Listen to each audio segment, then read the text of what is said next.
Karena itu dengan pindahnya ke Kalimantan itu diharapkan bisa pemerataan kayak gitu. Nggak cuma Jawa aja. Jadi kita bagi tahu deh. Oh, awalnya apa tadi? Jawa sentris ya. Jadi Indonesia sentris loh, kan lebih keren gitu ya.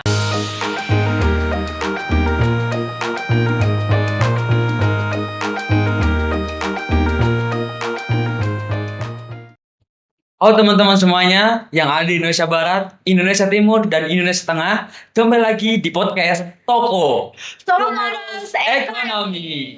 Nah, pada podcast kali ini kita akan membahas berita yang lagi hot-hotnya di Indonesia. Kira-kira teman-teman tahu nggak? Kita akan membahas apa? Apa ya kira-kira ya? Apa bang? Tebak. Oke, langsung aja ya, tebel ya. Jadi kita akan membahas perpindahan ibu kota kita sendiri gitu ya ke ibu kota negara baru atau IKN, yaitu ibu kota Nusantara.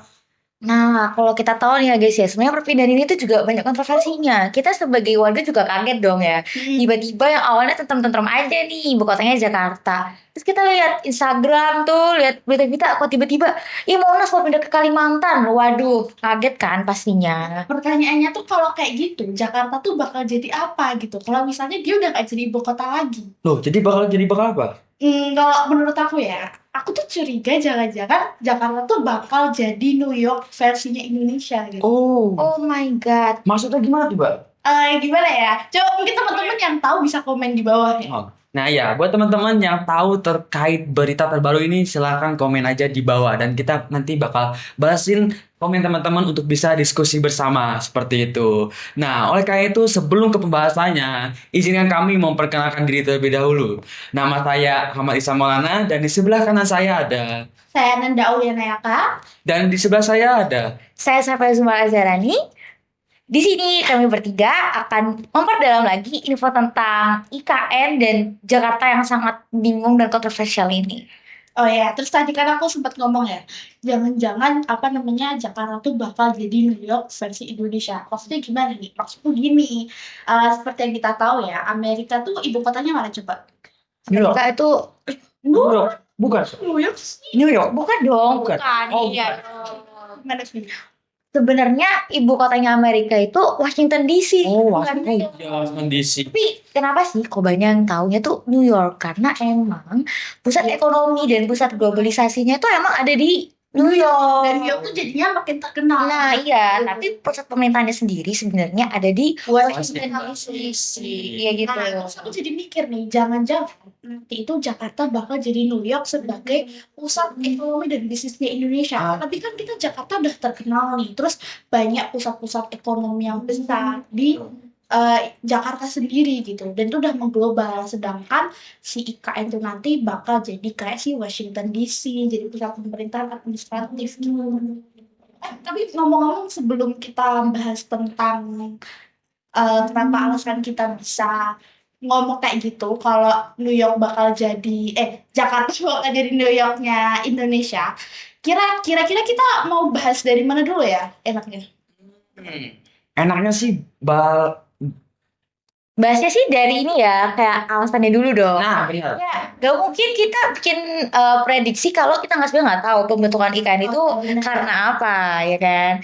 Kalau berdasarkan yang aku tahu ya, ternyata IKN itu tuh nggak cuma di zamannya Jokowi. Ternyata sebenarnya IKN itu tuh udah dirancang atau nggak udah terpikir dari zaman proklamator kita loh guys. Siapa? Dari zaman siapa dong? Sama proklamator kita. Siapa? Soekarno lah, iya betul.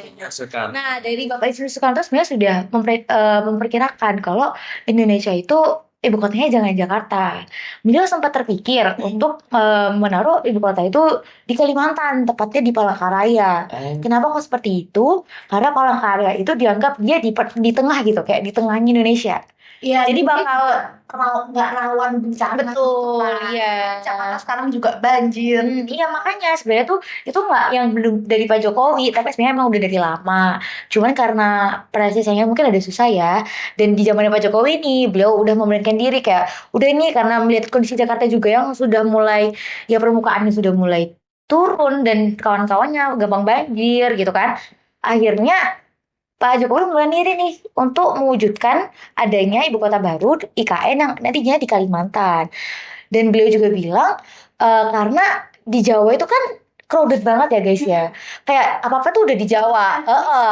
Jawa sentris ya kan. Teman-teman tahu tuh Jawa adalah kunci. Nah, itu. Nah jadi kayak semuanya tuh ada di Jawa. Dari pemerintahan, ekonomi, budaya, semuanya tuh ada di Jawa. Dan FYI aja gitu ya, bahwasanya 58% gitu ya PDB ekonomi itu terpusat di Jawa seperti itu, Betul. dan 59 atau 56 gitu ya persentase penduduk Indonesia itu banyaknya di Jawa. Jadi udah crowded banget, udah banget gitu. Nah, itu makanya pemerintah itu mikir supaya pendapatannya itu bisa merata. Tuh. Nggak cuma di Jawa aja dan itu kayak bisa di teman saudara-saudara kita, teman-teman kita yang ada di Indonesia Timur itu kan nggak terjangkau ya karena semuanya ada di Jawa. Oleh karena itu dengan pindahnya ke Kalimantan itu diharapkan bisa pemerataan kayak gitu.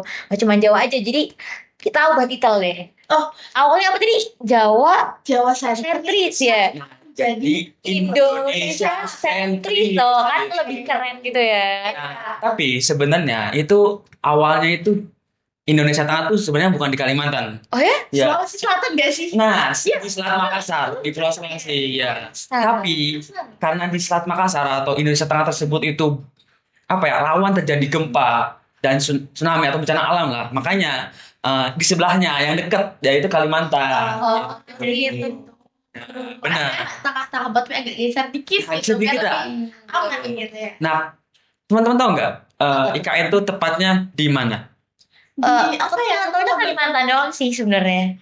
Nggak yang tepat Kan Pulau Kalimantan kan besar kan? Iya. Nah, sebenarnya IKN itu di Kalimantan Timur. Oh iya. Nah, tepatnya tuh di Penajam Pasar Utara. Oh iya, Penajam Pasar. Nah, gitu. Tapi kok tadi disinggung nggak? Kenapa sih Kalimantan gitu? Ada lagi nggak? sebenarnya karena Karena lahannya juga dia lebih luas. Ya. Ini apa namanya? Kita tahu ya kalau Kalimantan tuh banyak kita terkenal sebagai banyak hutan lindung. Oh iya. oh ya betul. Paru masih dunia. Iya, ada sempat kontroversi kalau misalnya pembuatan pemindahan ibu Ya. kota ke situ itu tuh bakal Merusak ekosistem. enggak. Oh gitu. Sebenarnya tuh enggak juga sih, karena kan konsepnya tuh kan kota hijau ya. Oh ya betul. Dan sebelum dibangun sebagai ibu kota, mereka kan perlu reforestasi dulu gitu. Jadi menurut aku ya pribadi itu tuh seharusnya itu tuh nggak bakal merusak sistem hutan atau hutan lindung yang ada di sana gitu. Justru malah nih menurutku berhubungan sama teori globalisasi yang ada di Wah, Gimana tuh? globalisasi. konsepnya kalau biasanya teman-teman di sini tahu lah ya globalisasi itu kayak gimana gitu. Tapi kan salah satu konsep dari globalisasi sendiri itu kan menyediakan akses terhadap region atau lingkup-lingkup daerah yang mereka tuh masih berkembang gitu kan, kurang terpapar. Nah, dengan adanya IKN ini, nah di sekitar Kalimantan dan sebagainya, luar Jawa lah bakal muncul kota-kota satelit gitu. Nah, karena muncul kota-kota satelit ini, terus di IKN sendiri itu kan pasti bakal ada banyak investor asing yang bakal menanamkan modalnya dong di IKN. Karena di IKN sendiri konsepnya itu adalah tentang pembaruan, teknologi hijau, inovasi digital. Yang mana ini tuh adalah fokus dari global sekarang. Jadi emang banyak negara-negara di dunia itu kan kita tahu ya, mereka lebih fokus ke pembaruan, terus habis itu inovasi teknologi sama ekonomi hijau gitu. Nah, hal ini tuh bakal menarik orang-orang dari luar itu tuh buat invest di IKN. Dengan ini itu tuh kota-kota sekitarnya itu bakal muncul kota satelit dan itu tuh bakal memaparkan memberikan kesempatan lah buat sekitar-sekitar yang di Pulau Jawa itu buat lebih berkembang lagi gitu. Kalau menurut teman-teman gimana? Sebenarnya ini benar juga yang kamu katain tuh benar-benar logis sih. Dan juga sebenarnya kenapa sih kok di Kalimantan, kenapa sih kok mau dipindah? Sebagaimana kita tahu ya, di Jakarta sendiri tuh udah kayak kena arus globalisasi banget gak sih? Kayak dia kayak westernisasinya tuh kuat banget. Gak jarang loh orang Jakarta yang udah bener-bener logatnya tuh campur Inggris, ya gak sih? Jaksel, bahasa Jaksel, Jaksel. ya betul. Which is Nggak bermaksud ya ini orang Jaksel, enggak. mohon maaf nih, mohon nih. Ya, jadi kenapa sih adanya kayak itu juga untuk memperkuat budaya kita lah. Yang namanya juga kita ibu kota kan, kayak identitas negara juga toh. Di situ pemerintah tuh pingin di IKN itu bisa memunculkan budaya-budaya kita yang bener-bener nggak tergerus sama globalisasi. Biarin lah yang global itu di Jakartanya gitu. Tapi untuk budaya ya, ini kita ngomong budaya, bukan untuk ini ya. Kalau di budaya sendiri pinginnya tuh yang di IKN tuh bener-bener kayak pure menunjukkan kalau Indonesia itu seperti apa gitu. Oh. Karena kan Kalimantan kayaknya belum tergerus sama westernisasi banget kan. Iya. Nggak seanu itu lah maksudnya. Itu sih kayaknya kalau kata aku ya. Berarti bukan hanya pindah gedung aja nih. Enggak juga, enggak dong. By the way, ngomong-ngomong tadi ya soal kayak di Jakarta tuh udah crowded gitu. Ya. Mengingat kan kita tahu ya kalau Jakarta tuh sebelumnya jadi pusat pemerintahan iya, pusat ekonomi bisnis iya. Ini tuh mengingatin aku sama itu loh, teori ekonomi tentang comparative advantage. Oh, Apa sih? iya. David Ricardo ya, David Ricardo. Kira-kira mungkin Ihsan bisa jelasin nih tentang teori comparative advantage dari David Ricardo. Itu jelasnya nanti aja, Mbak.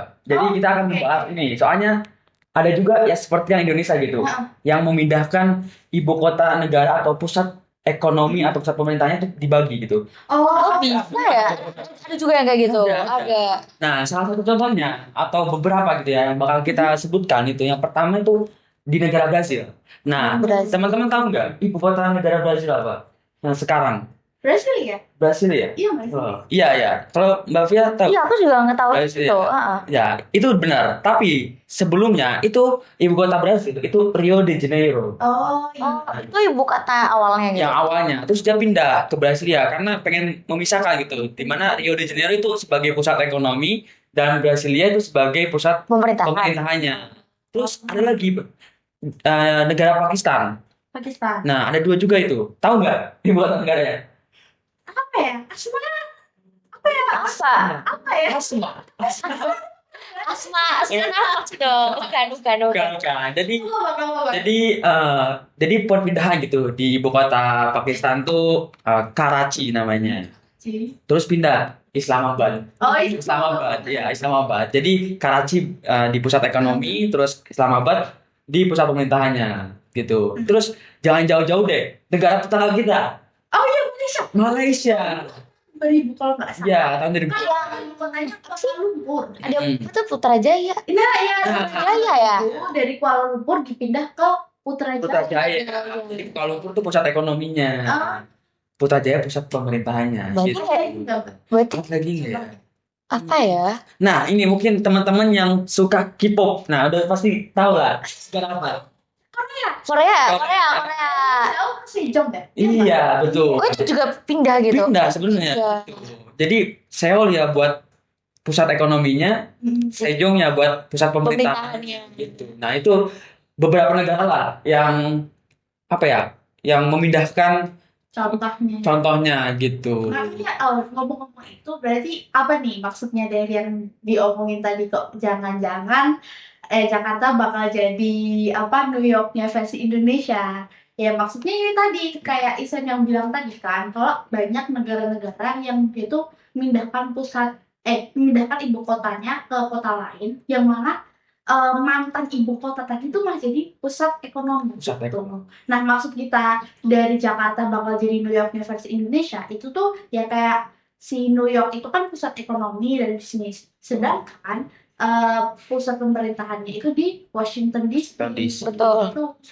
Berarti sebenarnya Indonesia itu bukan yang pertama banget dan kayak nyeleneh banget nggak sih sebenarnya? Karena dia juga mungkin memindahkan itu ada juga negara yang dilihat dia dan mungkin itu memajukan negaranya kali ya, biar nggak yang belum terpusat di satu dan crowded kayak Jakarta sekarang. Ya mungkin kalau dihitung dalam rentang 1 abad tuh udah banyak yang melakukan seperti itu.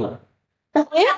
Paling nggak tuh ada 3-4 tahun sekali lah. 3 atau 4 tahun. Oh iya? Udah ada. Oh my god. Pernah baca kayak gitu di mana ya? Nanti deh kita cantumin. Dan banyak juga dan nggak hanya pusat ekonomi itu satu aja, ada yang 3 malah. Pusat ekonomi 3. Iya. Di Mana? Di Cina. China. Cina. Iya. zaman aja. Tahu nggak? Cina di Guangzhou, Guangzhou. Gimana? Shenzhen. Shenzhen, Shenzhen, Guangzhou itu masuk apa nggak? Di Shanghai. Shanghai. Shenzhen sama Sama Zeus. Apa? apa sih? Apa ya? Coba. Ini maaf ya guys ya, soalnya kita emang bukan orang Cina, jadi ngomongnya ada saksu-saksu gitu. Kita saja. Ya, coba kita search di Google dulu. Coba apa Pak? Di Cina ada apa aja? Nah, Oh ini guys ada 3. Ada Shanghai, ada Shenzhen, sama Suzhou. kalau misalkan Ya ini disclaimer kita nggak jago bahasa Cina, jadi takut salah pengucapan ya guys. benar. Oke, by the way tadi tuh kan kita sempat bahas tentang teori apa comparative advantage. Kira-kira teman-teman di sini ada yang paham nggak apa itu teori comparative advantage? Itu teorinya siapa sih? Teorinya siapa itu? Siapa? Jason Furman. Lupa. Mungkin kalau teman-teman ada yang tahu tentang teori itu bisa komen di bawah. Oh, juga ya. Oke, mungkin aku bisa jelasin dikit kali. Oh boleh. Jadi teori comparative advantage itu gambarnya gini deh, misal nih Via sama Ihsan itu ada satu rumah, terus mereka punya pekerjaan buat nyuci piring sama nyapu gitu. Nah tapi gini, si Via ini itu tuh paling pinter nyapu sama cuci piring. Pokoknya dia tuh paling ahli lah buat bersih-bersih. Iya. Nah, sedangkan si Ihsan ini dia tuh ya kurang jago buat nyapu, apapun cuci piring gitu. Dia kurang jago gitu. Nah, biar pekerjaan rumah mereka ini cepat selesai dengan efisien daripada Via yang ngerjain semuanya, walaupun dia suhu sih dalam bersih-bersih tadi, itu lebih baik Via itu kan dibandingin cuci piring sama nyapu kan dia lebih unggul di nyapu ya. Mendingan dia nyapu. Walaupun dua-duanya dia juga bisa sih, tapi dia mending yang paling unggul aja. Paling unggulnya kan dia nyapu daripada cuci piringnya. Udah dia nyapu. Nah, sedangkan walaupun si Ihsan ini ya dia nggak jago-jago amat lah buat bersih-bersih, tapi setidaknya dia lumayan lebih bisa buat cuci piring. Jadi lebih baik dia cuci piring. Ihsan cuci piring, Via nyapu. Jadinya lebih efisien kan daripada si Via kerjain dua-duanya nyapu sama cuci piring gitu. Nah, teori comparative advantage itu kayak gitu. Jadi daripada ada beberapa pihak nih, terus satu pihak yang nguasain semuanya, mending dibagi-bagi gitu lebih efisien. Gitu. Oh, berarti ini nyambung nih sama perpindahan IKN ya ke Jakarta itu ya? Kembali. Oh ya kembali. Perpindahan Jakarta ke IKN. Kan dia coba pindahin ibu kota dari Jakarta ke IKN. Oh, ya itu maksudnya. Karena mungkin ini ya, karena Jakarta ini sepuh ya, kayak Jakarta sepuhnya gitu gak sih. Terus IKN itu yang baru yang di Kalimantan bisa, tapi nggak semaksimal Jakarta. Akhirnya biar efisien terus dibagi gitu ya. Nah, itu. Jadi Itu nggak sih? ya benar-benar. Jadi Gimana, Bang? kita ngebagi gitu ya. Bukan kita sih, tapi pemerintahan gitu. Jadi Jakarta tuh difokusin buat pusat ekonomi. Yang mana tuh katanya pusat ekonomi Jakarta itu nanti akan global lah pokoknya. Ya, bersaing kayak sama Tokyo, London, Kelas New York banget. bahkan New York. Betul. Keren banget sih, keren. Nah, terus di IKN-nya itu fokus ke pusat pemerintahannya. Gampangnya gitu teori tadi. Ya kayak tadi lah, misalnya bayangin ya Jakarta tuh kayak Via, terus si IKN tuh kayak si Ihsan gitu. Jadi walaupun Jakarta tuh istilahnya dia ya ekonomi, bisnis dapat, pemerintah juga dapat, tapi kan dia paling gongnya di ekonomi, jadi mending dia fokus ekonomi aja. Ya tadi yang fokus nyapu, sedangkan IKN tadi fokus di Pusat pemerintahannya. Ihsan tadi yang fokus apa Bang? Fokus apa tadi? Namanya buat cuci piring. Oh, cuci piring. piring ya. Oke. Nah, teori tadi itu nyambung juga nih sama teori dari Joseph Sumter. Sumter. Gimana tuh teori? Nah, jadi teorinya itu creative destruction. Oke. Nah, coba teman-teman bayangkan gitu ya. Kalau punya kotak mainan yang udah bertahun-tahun gitu. Di mana di dalam kotak mainan tersebut itu ada mainan yang teman-teman sukai. Tapi lama-kelamaan beberapa mainan itu mulai rusak atau nggak menyenangkan lagi lah buat teman-teman buat diajak bermain. Mm-mm. Nah, seperti itu. Nah, kemudian gitu ya, di suatu hari teman-teman memutuskan gitu ya untuk membuat sebagian mainan lama itu dan menggantinya dengan yang baru. Tapi kayaknya enggak deh. Kayak kalau udah Oh, lama gitu itu aja gak sih sedih Eman, banget. eman, Iya, eman. eman Iya sedih sih. juga. Sedih banget kalau mau ngebuang dia gitu. pasti susah move on-nya juga kan. Betul, Iya. betul, betul, betul, betul. Hmm. Nah, memang sih mungkin rasanya kayak tadi ya, Heeh. sedih gitu ya bukan mainan lama. Iya. Tapi teman-teman tahu nggak gitu ya, bahwa mainan baru yang teman-teman ganti tadi dengan yang lama itu akan memberikan pengalaman yang lebih baik gitu. Ngerti nggak? Enggak ngerti. Ngerti. Nah, gini aja. Jadi teori tersebut tuh muncul atau dalam di dunia ekonomi itu terkadang hal-hal yang lama itu perlu dihancurkan Biar apa? biar eh, yang baru itu bisa muncul gitu atau yang lebih baik itu bisa muncul. Oh, maksudnya gini ya. Kalau misalnya tadi kan mainan lama udah rusak, udah kurang ini. Tuh. Kayak kadang kita tuh harus berani melepaskan yang lama tadi. Terus buat beli yang baru, yang mana tuh mungkin lebih bagus gitu ya. Iya. Oh, Lebih fungsional kan. terus hubungannya apa sama ini? Apa? IKN Iya. Jakarta. Ini hubungannya jadi Jakarta bisa diibaratkan sebagai yang lama tadi. Oh, mainan lama. Nah, sama IKN sebagai awal yang baru. Hmm. Oke.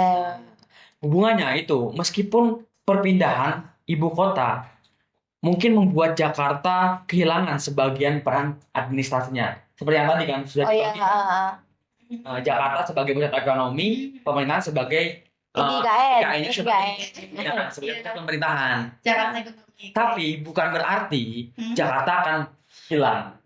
Oke. Nah, sebaliknya malah Jakarta bisa fokus gitu ya menjadi pusat ekonomi dan bisnis tanpa harus memikirkan beban yang tadi sebagai ibu kota. Iya ya, karena kan dia udah beban Nah, banget. udah beban banget.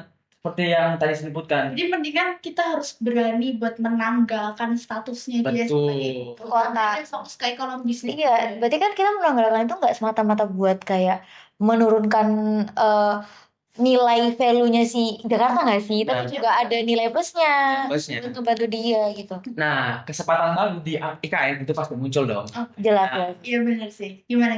Nah, kota baru ini kan dirancang gitu ya. Nanti untuk menjadi kota pintar yang hijau dan modern. Betul, Nah, betul. ingat kan? Iya, iya, iya. Nah, tempat di mana orang-orang tuh bisa hidup dengan teknologi yang canggih dan infrastrukturnya itu yang lebih baik gitu. Jadi, meskipun peran Jakarta sebagai ibu kota dihancurkan, ini memberi ruang gitu bagi IKN Buat untuk berkembang juga. untuk menjadi pusat baru yang lebih maju juga. Seperti itu teorinya. Iya sih, bener juga ya. Ternyata semua teori itu juga bisa nyambung ya saling sama berkaitan. sama ini apa IKN Jakarta ini. Iya. Tapi dari tadi nih ya guys ya, kita tuh ngomongin tentang gimana peran pemerintah juga kan. Kayak pendapat pemerintah ke IKN sama Jakarta ini kayak ke depannya itu pemerintah pengennya tuh seperti apa sih dan nanti itu proyeksinya tuh bakal kayak gimana gitu kan. Tapi coba deh kita tinjau dari segi kita nih. Kita kan istilahnya kita warga negara gitu kan. Kita yang menempati lah Indonesia ini. Nah kalau menurut kita sendiri tentang pemindahan IKN dan Jakarta ini tuh harapan kita apa sih gitu? Oke, siapa dulu nih? Siapa dulu? Volunteer ya? Ada yang udah ngomong. Oh ya, udah. Maksudnya kan harapan ya. Iya. Aku tuh jadi kepikiran ini. Harapanku tuh berkaitan sama teori ekonomi. Namanya Teori juga. Long-tail. Oh, The Long tail. Chris Anderson. Chris Enders. Iya, jadi teori the long tail ini tuh ceritanya, kalian tahu bisnis nggak? Bis. Coba. Apa gimana ya? Bisnis. Bisnis nih. Bisnis. THE. Oh. Yes. Jadi Oh. bisnis Gimana itu tuh? kayak gini loh. Misalnya, kalau kalian, misalnya deh, Via, kamu beli, misalnya ke Jakarta atau ke kota-kota besar yang mau gitu jual pakaian, biasanya kan mereka di toko-tokonya tuh yang dijual ya yang baju-baju populer nggak sih? Iya, lagi ya, viral gitu. Terus ya bisa kemeja yang polos atau apalah, tapi kan mungkin ya baju-baju yang khusus yang kamu sukain itu nggak ada gitu loh. Ah. Nah, misal di Jakarta juga tuh kan mereka nggak ada barang-barang misalnya ramah teknologi, ramah lingkungan, kayak teknologi ramah lingkungan, ataupun yang berkaitan sama ekonomi hijau gitu kan. Iya, benar-benar. Nah, di apa namanya dengan adanya IKN ini itu, aku berharapnya itu bisa mendorong peluang bisnis nih. Ah, Oh, paham. Nah, karena IKN tadi kan seperti yang Ihsan bilang, IKN itu kan konsepnya kayak Smart City. iya Smart City. terus habis itu juga pembaruan lah teknologi yang apa ya berkelanjutan, terus habis itu sustainable energi terbarukan lah. ya. Nah, dengan adanya ini, otomatis bisnis-bisnis yang kayak misalnya eh, yang jual teknologi rumah pintar atau misalnya panel surya dan sebagainya itu pasti bakal dapat pamor tempatnya di IKN ini karena kan di IKN ini semua penghuninya pada pakai rumah pintar terus pakai alat-alat yang berkaitan sama energi terbarukan gitu otomatis bisnis-bisnis yang berkembang di sini nih kalau mereka tuh fokusnya di Jakarta kayak gitu-gitu mungkin mereka pasarnya kurang gede gitu karena nggak semua orang punya rumah pintar juga Oh iya, benar. atau nggak semua orang mau pakai panel surya juga gitu beda kalau di IKN yang mana kotanya tuh ke situ gitu jadinya barang-barang ini itu tuh bakal dapat pangsanya jadi walaupun mereka itu bisnis di situ maksudnya walaupun mereka tuh peminatnya dikit konsumennya tuh sedikit tapi kalau misalnya ada tempatnya nih kayak di IKN mereka tuh bakal menguntungkan gitu nah sebenarnya konsep The Long Tail ini tuh dikemukakan tahun 2004 yang berkaitan sama teknologi jadi dengan adanya platform-platform teknologi barang-barang instan itu bisa dijual dengan jangkauan yang lebih luas walaupun konsumennya itu lebih dikit misalnya barang-barang kayak untuk rumah pintar atau panel surya dan sebagainya itu bisa juga dijual ke luar negeri gitu buat orang-orang yang emang menginginkan produk-produk tersebut dan ini juga berkaitan sih sama teori globalisasi tadi bisa memberikan kesempatan juga buat kota-kota satelit nanti di sekitar IKN atau di luar Pulau Jawa itu tadi untuk bisa bersaing secara globalisasi. Betul, Aku betul. harapannya itu sih. Kalau harapanku ini simpel aja. Apa tuh? Mau tahu nggak? Enggak. Jangan. Salah. Ulang aja. Enggak bercanda. Ya, apa gimana? Aku tadi kan kalau misalkan kita bagi si Jakarta itu sebagai pusat ekonomi dan IKN juga sebagai pusat pemerintahan, nah itu jadi lebih merata. Oh iya, betul lah, betul. Nah, merata. Nah, artinya apa? Artinya nanti yang tadi disebutkan bahwasanya kan 58% ekonomi itu ekonomi PDB itu terpusat di Jawa. Jawa. Nah, harapannya dengan pindahnya ibu kota kita ke IKN itu bisa mendongkrak ekonomi-ekonomi di luar Pulau Jawa. Oh, betul banget. Karena begini, kalau misalkan semua peredaran gitu di luar Pulau Jawa itu putarannya cepat, itu akan menjadikan Indonesia menjadi negara maju. Karena sekarang tuh kita kan negara berkembang ya. Iya, belum maju. Tentu kita pengen dong jadi negara maju kayak negara sebelah. Sebelah kita. Iya. Betul. Tahu lah kan? Tahu lah. Harapanku. Kalian yang nggak tahu komen, Yang tahu komen ya. Yang tahu komen ya, Komen. harus komen, biar rame. Itu harapanku. Jadi harapannya bisa mendongkrak ekonomi Indonesia. Jadi perputarannya semakin cepat perputaran ekonomi kan semakin cepat juga gitu ya. Uang yang beredarnya juga Iya, betul. gitu. Harapanku situ. Sebenarnya kalau harapan dari aku sendiri itu lebih ke ini aku mau nyambungin ke teori ya. Teori lagi. Ada nih, nama teorinya tuh the capability of maturity. Nah, jadi gimana kita tuh membangun sesuatu itu emang secara step by step. Jadi emang terorganisir gitu. Kita kan kita memprediksi pun ada stepnya gitu kan. Apa yang perlu dipertimbangkan, bakal seperti apa gitu kan. Nah, kita juga udah prediksi dari kita sendiri tadi. Kita bilang kalau Jakarta ini nanti pinginnya tuh dijadiin kota yang fokus di ekonomi. Dan nanti dia yang bagian istilahnya globalisasi di bidang nanti dia bakal menjadi global gitu. Tentang ekonominya, bisnisnya maksudnya. Nanti si IKN dia ke smart city. Dia ke yang kota hijau, tapi juga ramah lingkungan dan futuristik lah istilahnya seperti itu. Nah, pinginnya itu kalau di IKN sendiri ya, dari pemerintahnya tuh emang bikin program kalau misal di tahun 2022 sampai 2024 itu pemindahan awal. Kita bisa lihat kan sekarang Istana Negara didirisakin ya sih?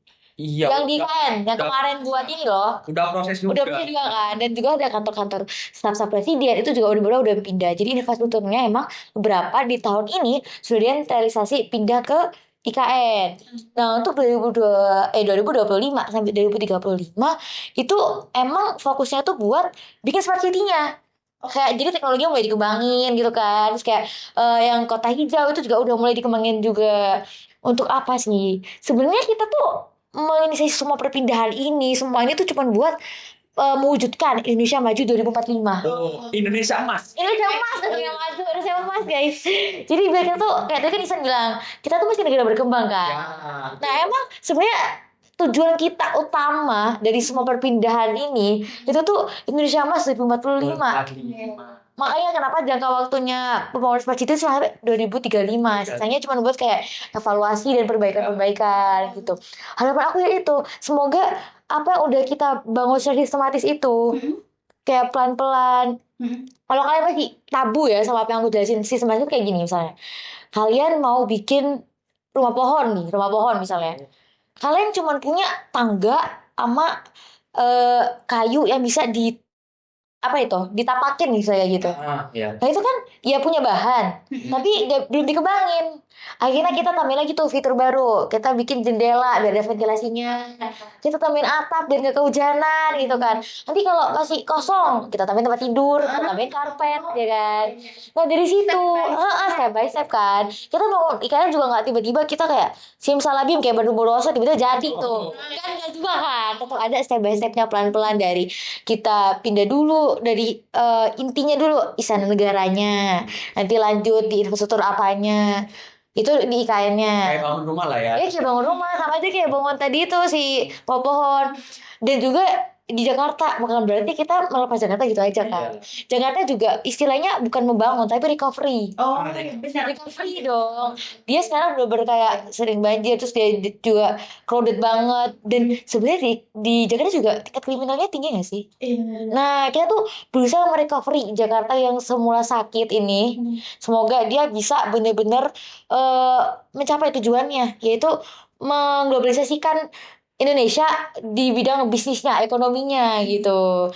Jadi semoga apa yang udah kita rencanakan, pemerintah rencanakan itu berjalan dengan baik sesuai alurnya. Aku pengen sih gitu ya. Jadi komitmen awal tuh benar-benar terjalankan, terrealisasikan dengan baik.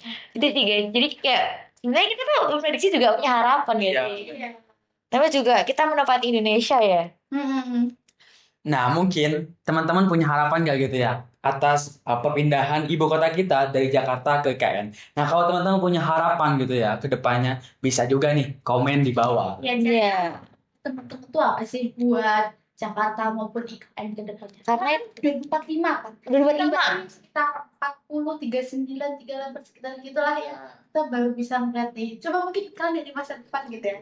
Kalau ada umur 38. Oh ya. Dari 45 lah. IKN udah jadi kayak gimana guys? Oh ya, Komen ya, balik ke sini lah. Komen lagi. Iya, kalau kalian ngomong harapan kalian itu sama aja kalian kayak sumbangsi kalian loh buat kemajuan di kalian ke depannya. Karena siapa tahu dengan ini kan saya ini viewersnya banyak nih. Oh iya. Akhirnya bisa Sejuta, lihat juta. sejuta ya. Terus akhirnya pada lihat, akhirnya mungkin salah satu stakeholders ngelihat suara-suara kita semua gitu kan. Kita pengennya ikan itu seperti ini loh dari warga yang kita emang menduduki kita tahu lingkungan nyatanya tuh gimana sih dari IKN sendiri atau dari lingkungan-lingkungan lain daerah-daerah lain yang emang mungkin belum merata atau gimana kan bisa tuh guys kayak gitu ya.